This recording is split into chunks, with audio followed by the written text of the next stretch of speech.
bạn chắcនៅក្នុងវីដេអូនេះខ្ញុំនឹងលើកយកនៅបច្ចេកទេសនៅក្នុងការដាក់ធ្វើស៊ុំសបុតបែបនេះបាទធ្វើស៊ុំបែបនេះហើយនឹងដាក់កែងរូបភាពនេះបាទនៅតាមជ្រុងនីមួយៗចំនួន4នេះបាទដែលជាបច្ចេកទេសនៅក្នុងការរៀបចំជាសបុតបនធៀបបនផ្សេងចែកជូនប្រិយមិត្តទាំងអស់គ្នាបាទទស្សនាហើយក៏ជាបទពិសោធន៍សម្រាប់ចែកម្លែកទាំងអស់គ្នាបាទបើយល់ថាវីដេអូនេះល្អបាទចុច like ខាងក្រោមវីដេអូម្នាក់មួយផងហើយបងប្អូនដែលមិនទាន់ចុច subscribe ចុច subscribe ម្នាក់មួយផងប៉ុណ្ណាបាទអញ្ចឹងឥឡូវយើងចាប់ផ្ដើមបាទទៅការរៀបចំថាធ្វើម៉េចយើងដើម្បីបានឯកសារបាទបានស៊ុំនឹងមានកែងបែបនេះបានបាទអញ្ចឹងដើម្បីបានសបុតបនបែបនឹងបានគឺយើងទី1យើងត្រូវចូលទៅក្នុង Chrome បាទ browser ណាដើម្បីយើងចូលទៅ download frame ដើម្បីយកមកតាំងលើក្បាច់ស៊ុំរបស់យើងណាបាទអញ្ចឹងចូលមកយើងចុចទៅលើពាក្យថា corner បងប្អូនវាយពាក្យថា corner មកបើខ្ញុំ corner អញ្ចឹងមកបាទហើយយើង enter តម្លាក់ចុះមកយើងរកមើលកន្លែងនេះគឺវាលោតមកឲ្យអញ្ចឹងយើងយកចុចលើកន្លែងរូបភាពនេះមកបើរូបភាពវាលោតមកមាននេះ corner design មាន corner អីចឹងហោហាយចឹងយើងមើលទៅអាចយកបានយើងចូលមកកន្លែង corner អីmoment នេះចុចលើវាមកបាទអញ្ចឹងយើងមានជ្រុងបែបណាបងប្អូនស្រឡាញ់បែបណាយកបែបហ្នឹងអញ្ចឹងឥឡូវខ្ញុំឧទាហរណ៍ថាខ្ញុំយកកែងណាមួយបាទយកមកប្រើចោះបាទយើងបាទចាំស្អាតពីតិចយកមកធម្មតាដើម្បីចែកជូនបងប្អូនទាំងអស់គ្នាប្រិយមិត្តទាំងអស់គ្នាឲ្យដឹងណាបាទអញ្ចឹងខ្ញុំរើសយកមួយក្នុងចំណោមហ្នឹងគឺខ្ញុំយកបាទយកនេះមួយចាស់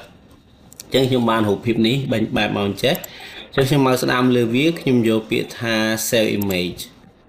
ចឹង save image ទុកប្រើ image បើយើង save ខ្ញុំ save ដាក់នៅក្នុង picture នេះតែម្ដង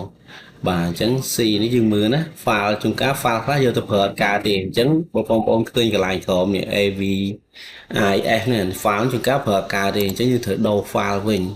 បាទដូរ file យើងអាចមើលអាក្រោមនឹងទីសិនណាគេលោមានកន្លែងណាយើងអាចដូរបានយើងរកវាណានេះមានកែងច្រើន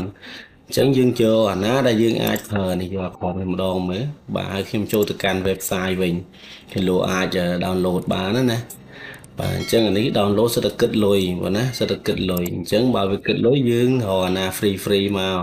បាទកុំឲ្យអត់លុយមិនតាន់បានអីផងណាសិតតែបាយទាំងអស់ហើយអញ្ចឹងរកមើលអាណា free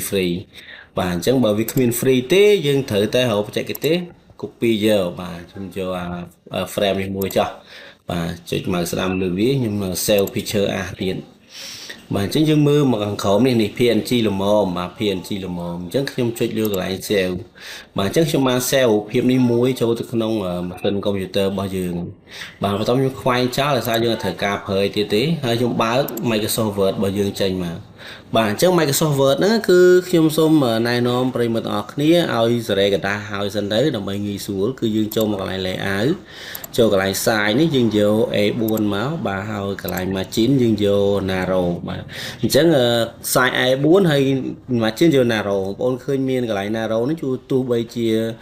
ຂະຫນາດបងប្អូនគិតជា inch គិតជា centimeter យក narrow ដូចគ្នាទៅបាទអញ្ចឹងខ្ញុំបានកណ្ដាស់កណ្ដាស់កិច្ចការបែបនេះហើយយើងធ្វើសបុតបនណាបាទទី2បាទនៅក្នុង Office យើងចូលមកកន្លែង design បាទចូល design មក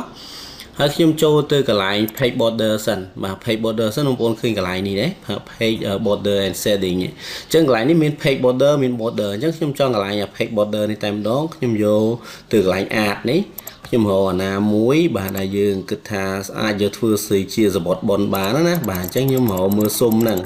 បាទស៊ុំឧទាហរណ៍ថាខ្ញុំយកស៊ុំប្រភេទ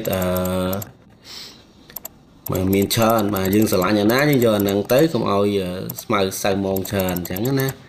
បាទខ្ញុំរកមួយណាហែងស្អាតបន្តិចដើម្បីងាយស្រួលយើងធ្វើតេស្តទាំងអស់គ្នាអញ្ចឹងទៅបាទអញ្ចឹងឥឡូវខ្ញុំរើសយកចេះតែឈលនេះយកនេះមួយចុះបាទចុចលើវាមកហើយពេលយើងជ្រើសរើសយកស៊ុំហ្នឹងហើយបងប្អូនត្រូវចាំថានេះយកអាកន្លែង Y នេះយកត្រឹមលេខ12បានហើយកុំយកខ្ពស់ពេកបាទអញ្ចឹងខ្ញុំដាក់លេខ12បាទហើយខ្ញុំដាក់លេខ12ខ្ញុំចូលមកកន្លែង option បាទកន្លែងនេះយើងមើលណាចូលកន្លែង option ហើយខ្ញុំដកគ្រីសកន្លែងនេះ always display in front នេះខ្ញុំដកគ្រីសនឹងចោលហើយខ្ញុំអូខេពេលហ្នឹងខ្ញុំអូខេមួយទៀតខ្ញុំបានស៊ុំបែបនេះបាទចេញមកនេះឃើញទេស៊ុំរបស់ខ្ញុំមានប៉ុណ្ណឹងប៉ុន្តែយើងត្រូវការយកកែងវិញមកដាក់អ ចឹងដើម្បីបញ្ចូលរូបភាពទៅក្នុងកលិកកិច្ចការរបស់យើងបានយើងទៅចូលកន្លែងបាទចូលទៅកន្លែងរូបភាពរបស់យើងមិញអញ្ចឹងខ្ញុំបើកDPC មកហើយខ្ញុំយកកន្លែង picture ដែលយើង save រូបភាពរបស់យើងមិញហ្នឹង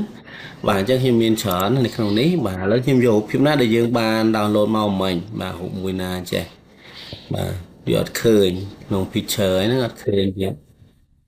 បាទអញ្ចឹងខ្ញុំត្រូវទៅរកមើលនៅតាណាចេះបងបាត់អស់លីងអញ្ចឹងបងបាទឥឡូវបាត់ហើយខ្ញុំត្រូវទៅមិនដើម្បីបានរូបនឹងវិញអត់បាក់បងប្អូនចូល browser វិញដែរមកហើយចូលអារបស់យើង download កណនី download មិញមកហើយចូលទៅក្នុង3គ្រាប់នៅស្ដាំដៃនេះហើយយកពាក្យថា download ពេលនោះយើងមកឃើញអា file របស់យើង download មិញហើយចូលកន្លែង folder នេះមកចុចលើវាទៅពីនៅតាណាវាចេញមកយើងនេះឯណានៅ user desktop នៅក្រៅនៅ desktop អញ្ចឹងខ្ញុំសូម move វាមកដាក់នៅក្នុង picture របស់យើងនេះចាប់វាទាញអញ្ចឹងហ្មងបាទហើយយើងបើក picture នេះមកបងឃើញរូបភាពហ្នឹងនៅណារូបភាពហ្នឹងបាទនេះខ្មៅអ៊ូញបាទដោយសារតែវាពណ៌ខ្មៅហើយbackground របស់ computer ខ្ញុំពណ៌ខ្មៅទៀតអញ្ចឹងវាទៅជារូបនោះមើលអត់ឃើញអញ្ចឹងតែយើងឃើញចំណាំឈ្មោះវានេះបាទអញ្ចឹងខាងក្រោយយើងខ្វែងចេញហើយយើងចាប់អូសសុំនឹងដាក់ចូលក្នុងกระดาษកិច្ចការរបស់យើងតែម្ដងបាទអញ្ចឹងយើងបានប៉ុណ្ណឹងបាទប៉ុន្តែយើងអង្គអត់ចេញទេបងប្អូនណាពេលយើងអង្គអត់ចេញយើងត្រូវចូលមកកន្លែង picture format នេះវិញជិះលើ picture format ហើយយើង wrap text ហើយរុំទំព័រហ្នឹងយើង in front of text មកហើយចាប់វាជ្រុងនេះយើងពវល់វាចឹងមកបាទចាប់ហើយយើងអូសវាមកដាក់គៀនបាទយើងអូសវាមកដាក់គៀនមកនេះអូសបានហ្នឹងឯនេះដាក់គៀននេះ